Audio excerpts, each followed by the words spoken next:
Assalamualaikum respected students, how are you all? Hope you are all fine and enjoying your summer vacations. Okay students, as you know, I am your SST teacher Faiza Farhan. Our today's topic is from chapter number 3, state and government, that is topic general election. Okay beta, basically the meaning of general election is to choose a person for official position.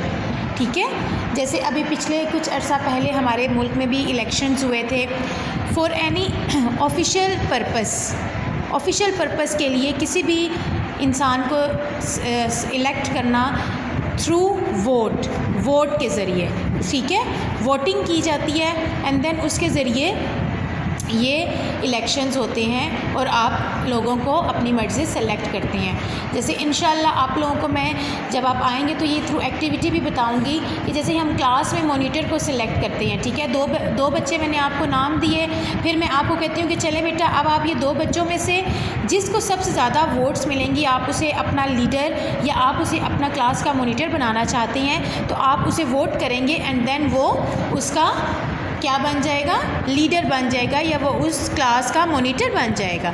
ठीक है, तो ये आपने vote दिया ना, तो same जो लोगों की वोटिंग के थ्रू जो लोग हुकूमत में आते हैं या गवर्नमेंट में आते हैं उसे डेमोक्रेसी कहते हैं। क्या कहते हैं? डेमोक्रेसी।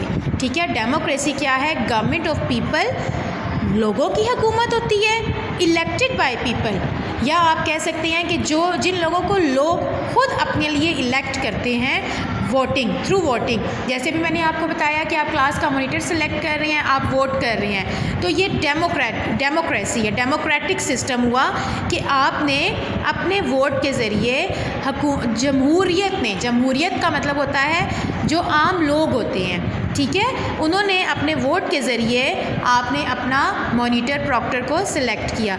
इसी तरह से हुकूमत भी सिलेक्ट की जाती है। हुकूमत में जो लोग हैं, जैसे आप देखें, आप अपनी मर्ज़ी के लोगों को वोट देते हैं, आप उनको जो है वो जिसको हुकूमत में लाना चाहते हैं, जिस पार्टी को आप फेवर करते हैं, सपोर्ट करते हैं, आप उसी के बंदे को, आप उसी नुमाइंदे को वोट देते हैं और उसको हुकूमत में आप लाते हैं। तो ये डेमोक्रेसी होती है। ठीक है, फिर वो पार्टी, उसको जितने ज़्यादा वोट्स मिलते हैं फिर वो जीत जाती हैं, और फिर जो दूसरी पार्टीज़ होती हैं जो नहीं जीत पाती हैं वो कहलाती हैं ऑपोजिशन। ऑपोजिशन का वर्ड निकला है ऑपोजिट से।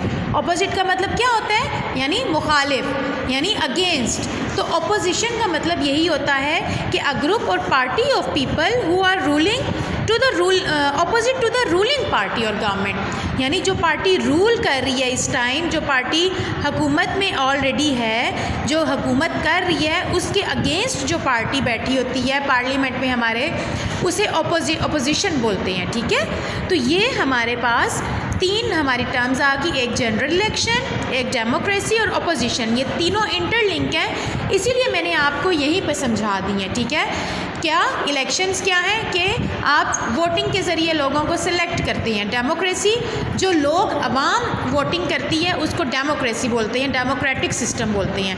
एंड ऑपोजिशन कौन से लोग होते हैं? जो जीत गए, जिन्हें अवाम की ज़्यादा वोट्स मिले, वो हुकूमत में आ जाते हैं, वो गवर्नमेंट करते हैं, वो रूल करती हैं, एंड जो दूसरी पार्टीज़ हैं जो जीत नहीं सकती वो ऑपोजिशन में आके बैठती हैं। ठीक है, तो ये हमारा एक सिस्टम है। इंशाल्लाह आहिस्ता आहिस्ता आपको इसके बारे में मज़ीद आगे भी पता चलेगा, तो आपने अच्छे से इसको समझना है और इसको बिल्कुल इसी तरह से प्रॉपर नीट नोटबुक्स पे करना है। ठीक है, थैंक यू, अल्लाह हाफ़िज़।